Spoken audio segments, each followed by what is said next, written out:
आपका अपने YouTube channel पल्लू रंगीला Gangu blog पे। आज आप लोग जानते ही हैं, आज हम लेक्चर नंबर 5 पढ़ने जा रहे हैं और उसमें हम पढ़ेंगे ये जो भारत में यूरोपियों का आगमन हुआ है उसको हमने समाप्त कर लिया है और अब हम पढ़ने जा रहे हैं यूरोपीय व्यापारिक कंपनी से संबंधित जितने भी व्यक्ति थे उनका किस प्रकार से कहां पे क्या क्या रोल रहा है। इससे आपके एग्जाम में एक आधा क्वेश्चन फंसने की पूरी गुंजाइश है। तो देखिए किस प्रकार से भारत में यूरोपियों के का आगमन हुआ और उसमें कौन कौन से इधर हम क्षेत्र देखेंगे, वे कहाँ कहाँ पे पड़ते हैं, और देखेंगे व्यापारिक जो कंपनी है उनके जो व्यक्ति यहाँ आए वे क्या क्या रहे और कैसे क्या कार्य किया, यह सब जानेंगे, समझेंगे और पढ़ेंगे।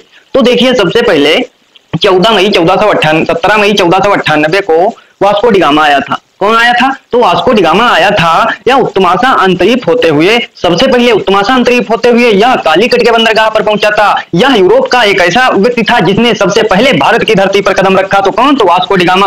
वास्को डिगामा पहला व्यक्ति था जो उत्तमाशा अंतरीप होते हुए 1498 में कालीकट के बंदरगाह पर आया। तो कहाँ आया? तो कालीकट के बंदरगाह पर आया। अब देखिए पेड्रो अल्ब्रेच कैब्राल, इसके बाद जो दूसरा दल पुर्तगालियों का आया था वो उसमें आया था पेड्रो अल्ब्रेच कैब्राल। यह भी पुर्तगाली यात्रा था, यह भी पुर्तगाली यात्री था। यह 1500 में भारत पहुंचा था। तो यह 1500 में भारत पहुंचा था पेड्रो अल्ब्रेच कैब्राल। यह दूसरा पुर्तगाली था जो भारत में आया था। और देखिए तीसरे नंबर पर आए थे अल्फांसो डी अल्बुकर्क। यह भारत का पहला पुर्तगाली गवर्नर जनरल था। तो अल्फांसो डी अल्बुकर्क जो था यह भारत का पहला गवर्नर जनरल था। और देखिए अब इस प्रकार से ये जो तीन व्यक्ति थे यह पुर्तगालियों में मुख्य थे जो सबसे पहले भारत आए थे। और देखिए नीनो डी कुन्हा, यह भी पुर्तगाली गवर्नर था। यह 1530 में कोचीन से राजधानी को इसने, नीनो डी कुन्हा जो था यह 1530 में कोचीन जो राजधानी थी उसको स्थानांतरित करके गोवा को ले आया। तो गोवा को किसने ले आया? तो नीनो डी कुन्हा ने, जो पुर्तगाली गवर्नर था। और देखिए कैप्टन हॉकिंस, तो कैप्टन हॉकिंस आप लोग पढ़ चुके होंगे कि अंग्रेजी यात्री जहांगीर के दरबार में 1609 में आया था। कैप्टन हॉकिंस जहांगीर के दरबार में 1609 में आया था। और देखिए जॉब चार्नाक, तो कौन? तो जॉब चार्नाक, यह कलकत्ता का संस्थापक था, जिसे कलकत्ता कहा जाता है उसका जॉब चार्नाक जो है यह ब्रिटिश संस्थापक था। और देखिए थॉमस रो जो था वहां का ब्रिटेन का एक वो था जिसका यह वहां का शासक था। इसका प्रथम दूत जेम्स प्रथम का दूत था थॉमस रो। जेम्स प्रथम वहां का शासक था और थॉमस रो जो था वहां का दूत था। यह 1615 से 18 तक जहांगीर के दरबार में रहा था और यह इसलिए आया था, वह यह कंपनी के व्यापारिक उद्देश्य को बढ़ाने के लिए भारत में आया था और विभिन्न प्रकार के फरमान यानी कि विभिन्न प्रकार की अनुमतियां लेने के लिए भारत में आया था थॉमस रो। और देखिए चार्ल्स आयरे, तो चार्ल्स आयरे जो था यह कलकत्ता में फोर्ट विलियम का प्रशासक था। या फोर्ट विलियम का प्रशासक कौन था? तो चार्ल्स आयरे। और जॉन चाइल्ड, तो देखिए जॉन चाइल्ड क्या था?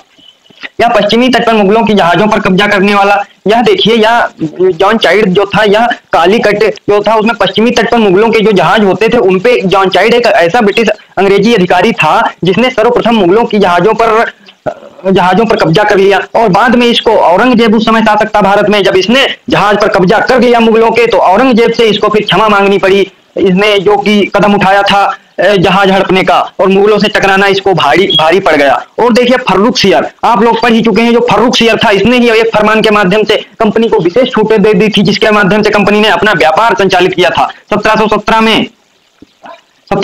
में अंग्रेजों को इसने फरमान दिया।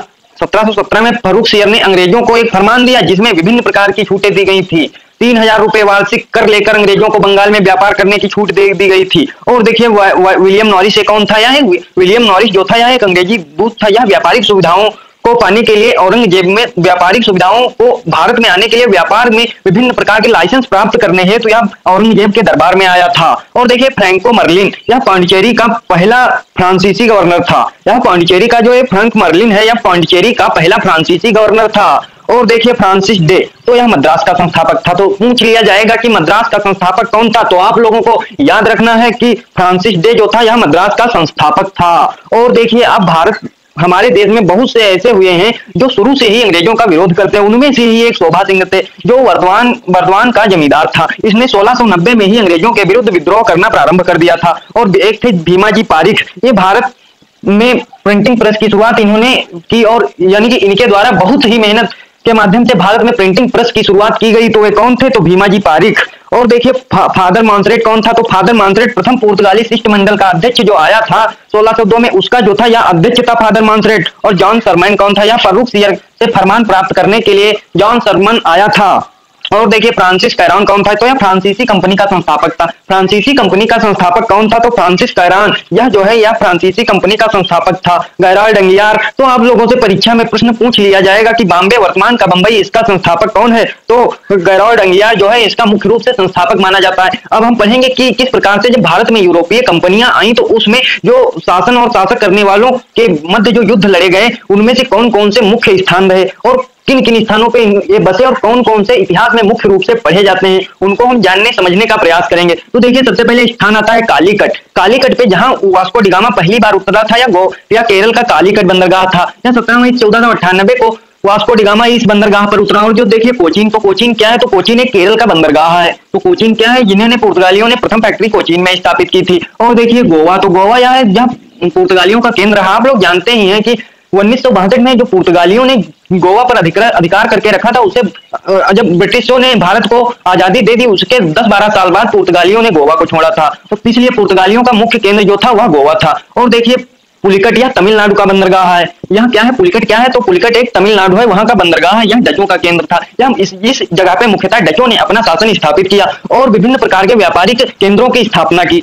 और देखिए बेदरा क्या है, यह बेदरा जो है ये कर्नाटक में पड़ता है। 1759 में डचों ने बेदरा के युद्ध में अंग्रेजों ने डचों को हराया था 1759 में। और देखिए त्रंककोर क्या है, तो तमिलनाडु का एक क्षेत्र है, एक जिला है जहाँ पे डेनिश आए थे और इन्होंने अपनी फैक्ट्रियां स्थापित की। त्रंबकोर के जिला के तंजौर क्षेत्र में स्थापित की थी। और देखिए सोमपुर क्या है, तो सोमपुर एक बंगाल का एक क्षेत्र है। सोमपुर बंगाल का क्षेत्र जहाँ पे डेनिशों ने 1676 में अपना जो है कोठी की अपनी फैक्ट्री की स्थापना की थी। और देखिए और मुख्य रूप से आप लोगों को पता होना चाहिए कि अंग्रेजों को जो बंगाल के सूबेदार के द्वारा जो 3 गांव दिए गए थे, वो कालीकट सूतानाती और वहाँ कालीकट्टा सूतानाती गोविंदपुर, जो इस समय वहीं से कलकत्ता की उत्पत्ति हुई है। इन तीनों गांवों को मिलाकर कलकत्ता की उत्पत्ति हुई है। तो आप लोग यह याद रखना, इससे आपकी परीक्षा में विशेष रूप से एक क्वेश्चन जरूर आना है। तो याद रखिएगा कौन कौन से व्यक्ति आए थे भारत को और कौन कौन से स्थान पर क्या क्या हुआ, यह सब याद रखनी है। चलिए मिले, लेक्चर नंबर हमने 5 पढ़ लिया। अब लेक्चर नंबर 6 में पढ़ेंगे मुगलों